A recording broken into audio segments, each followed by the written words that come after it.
श्रीमद्भागवतं महापुराण अमृत कथा अथ प्रथमोऽध्यायः।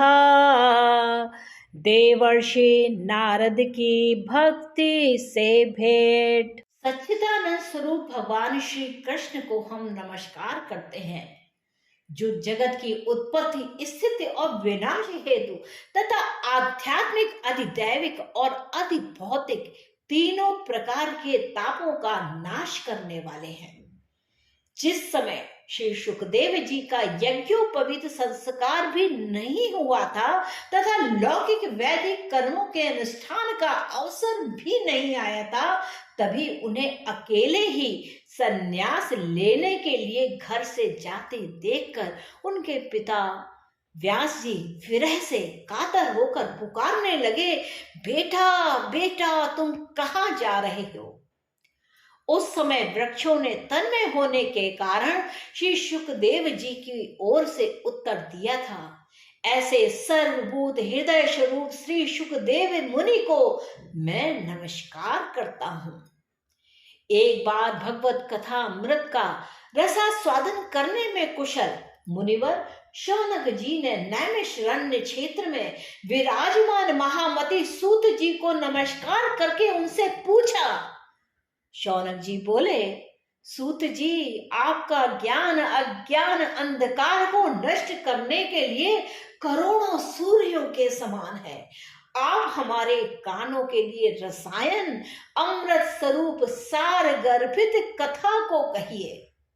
भक्ति ज्ञान और वैराग्य से प्राप्त होने वाले महान विवेक की वृद्धि किस प्रकार होती है तथा वैष्णव लोग किस तरह इस माया मोह से अपना पीछा छुड़ाते हैं।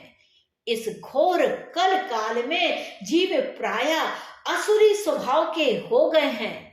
विविध क्लेशों से आक्रांत इन जीवों को शुद्ध यानी कि दैव शक्ति संपन्न बनाने का सर्वश्रेष्ठ उपाय क्या है।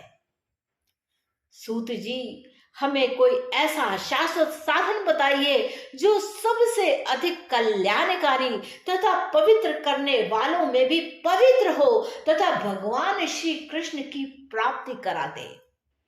चिंतामणि केवल लौकिक सुख दे सकती है और कल्प वृक्ष से अधिक स्वर्गीय संपत्ति दे सकता है, परंतु गुरुदेव प्रसन्न होकर भगवान का योग्य दुर्लभ नित्य वैकुंठ धाम दे सकते हैं।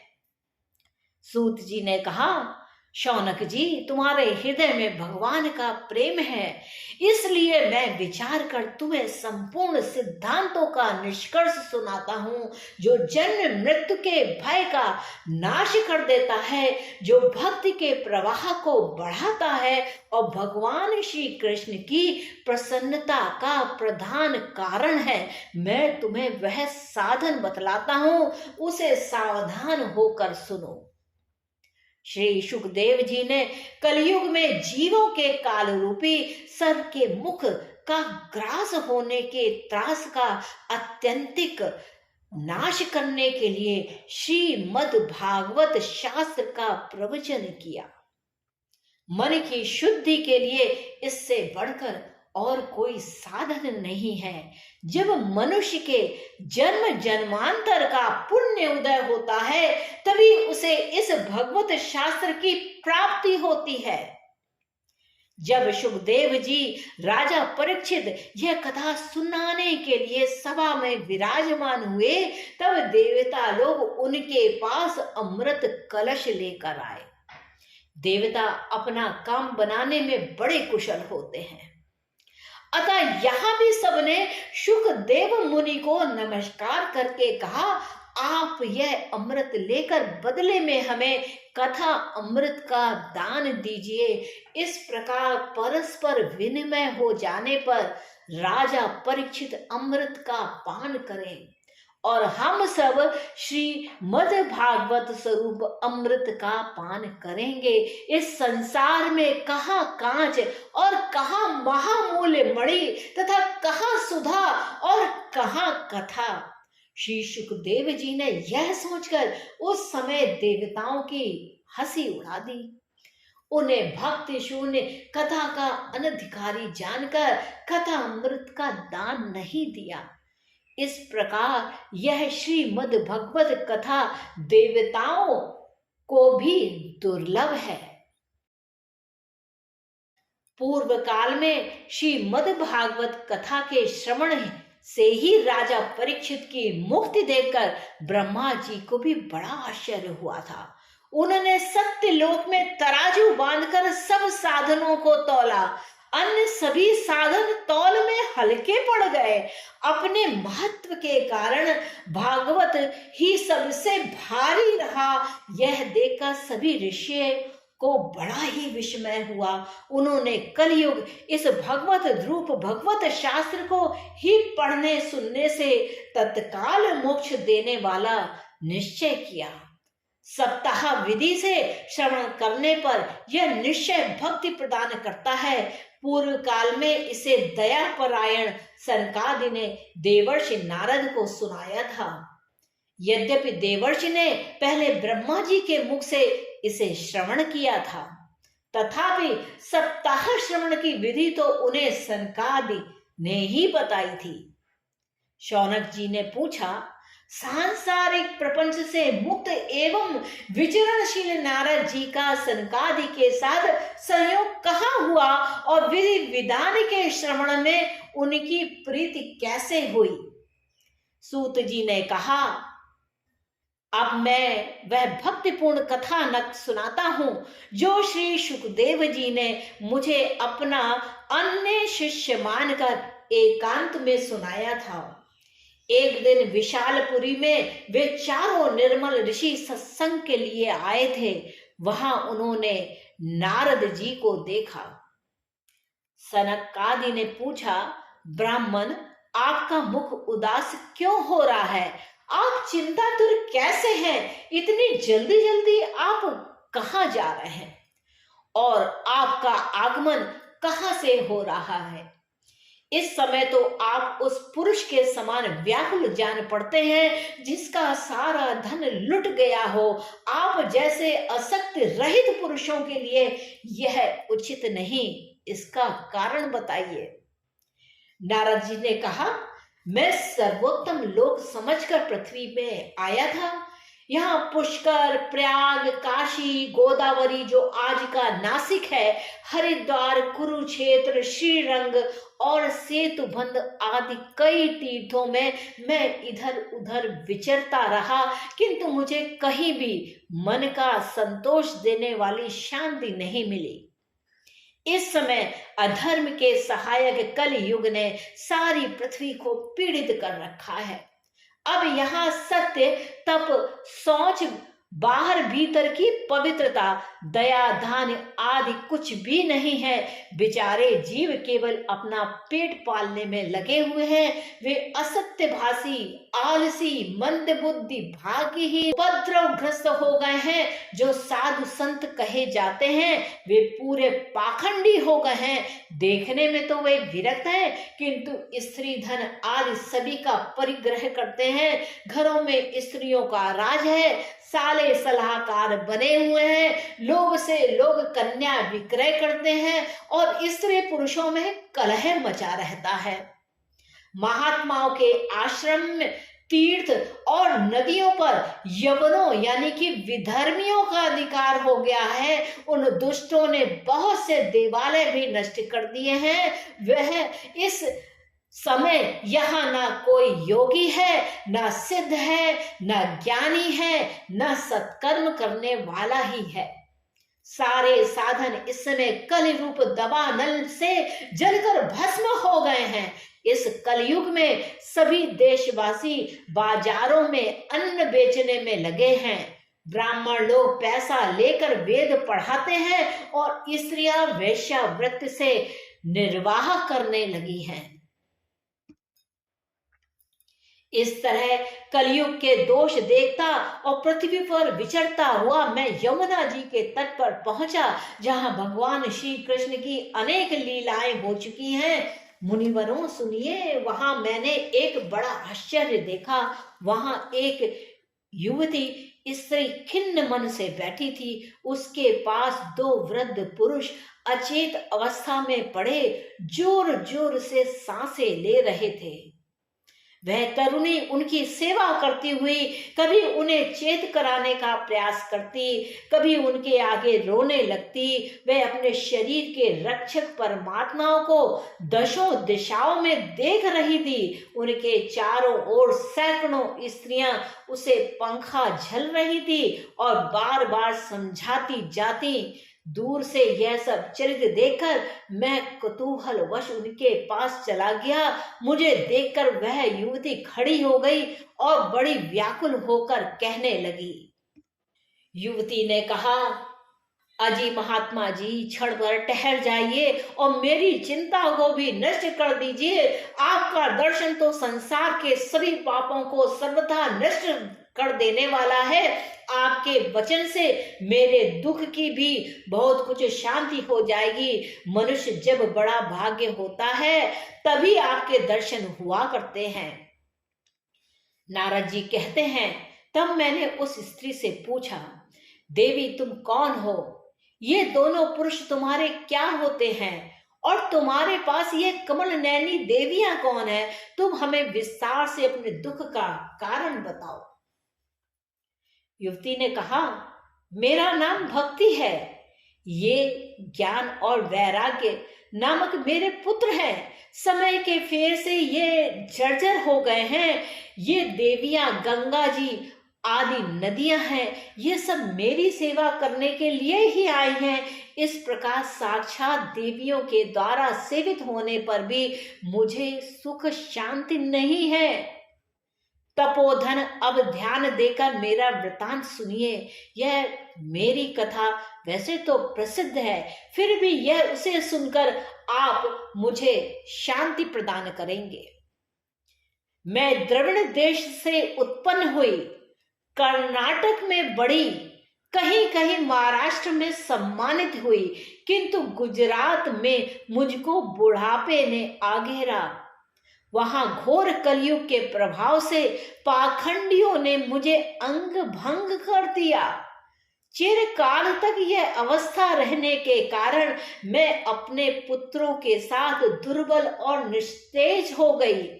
अब जब से मैं वृंदावन आई तब से पुनः परम सुंदरी रूप मती नव युवती हो गई, किंतु सामने पड़े हुए ये दोनों मेरे पुत्र थके मांदे दुखी हो रहे हैं। अब मैं स्थान छोड़कर अन्यत्र जाना चाहती हूँ। ये दोनों बूढ़े हो गए हैं, इसी से दुख से मैं दुखी हूँ। मैं तरुणी क्यों और ये दोनों मेरे पुत्र बूढ़े क्यों? हम तीनों साथ साथ रहने वाले हैं, फिर यह विपरीतता क्यों?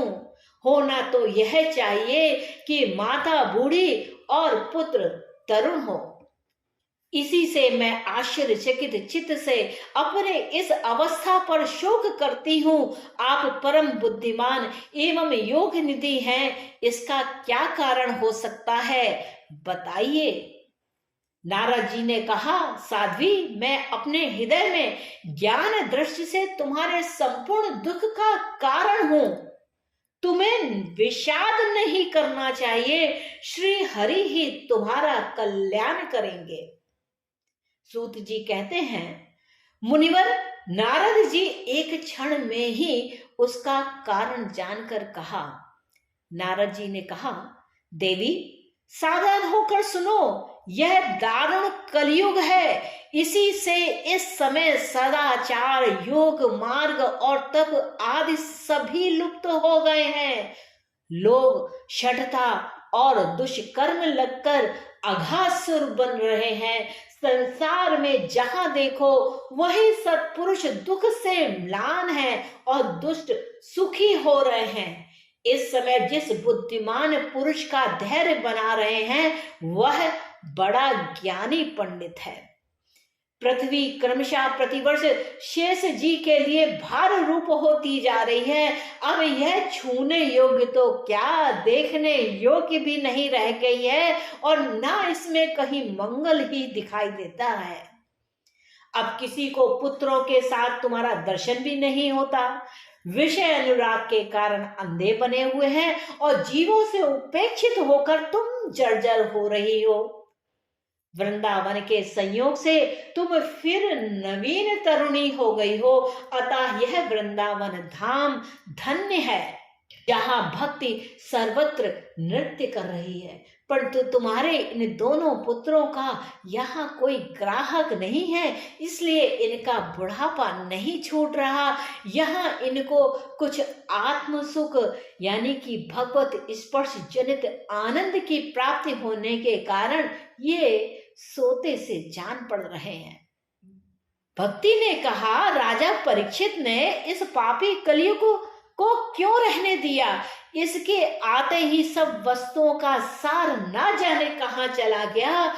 करुणामय श्री हरि से भी यह अधर्म कैसे देखा जाता? मुने मेरा यह संदेह दूर कर दीजिए।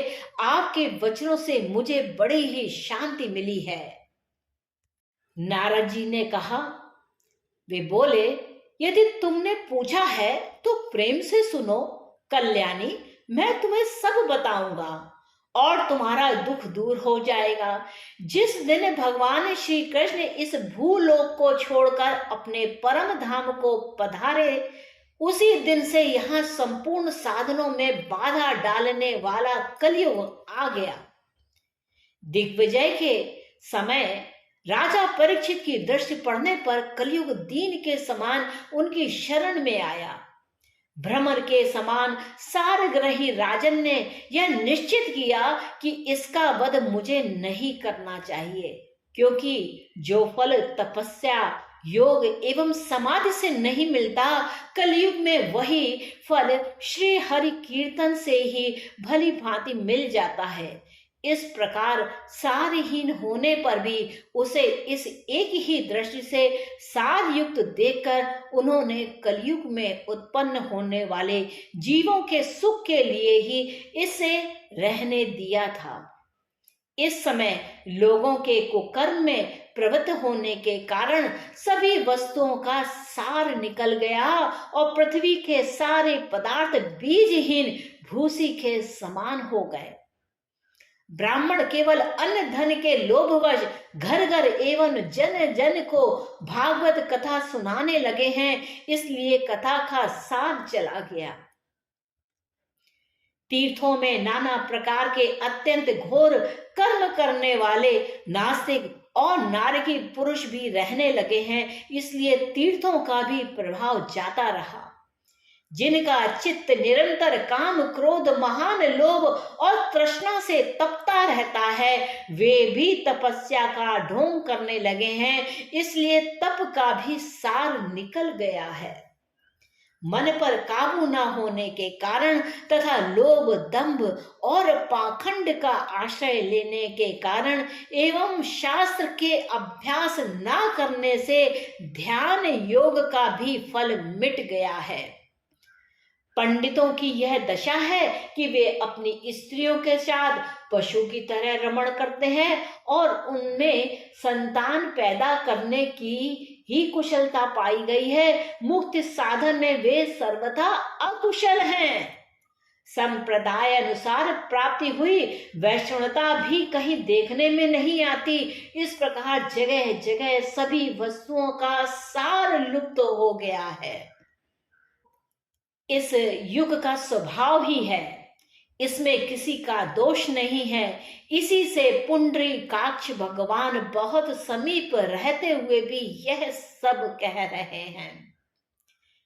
सूत जी कहते हैं, शौनक जी, इस प्रकार देवर्षि नारद के वचन सुनकर भक्ति को बड़ा आश्चर्य हुआ। फिर उसने जो कुछ कहा उसे सुनिए। इन्हें कहा, देवर्षि, आप धन्य हैं। मेरा बड़ा सौभाग्य है जो आपका आगमन हुआ। संसार में साधुओं का दर्शन ही समस्त सिद्धियों का परम कारण है। आपका केवल एक बार का उपदेश धारण करके कयाधु कुमार प्रहलाद ने माया पर विजय प्राप्त कर ली थी। ध्रुव ने भी आपकी कृपा से ही ध्रुव पद प्राप्त किया था। आप सर्व मंगलमय और साक्षात श्री ब्रह्मा जी के पुत्र हैं। मैं आपको नमस्कार करती हूँ। इति श्री पद्म पुराणे उत्तरखंडे श्रीमद्भागवत महात्मने भक्ति नारद समागमो नाम प्रथमोऽध्याय संपूर्णम्। कृपया चैनल को सब्सक्राइब करें और इसे अपने परिवार के साथ और मित्रों के साथ साझा करें।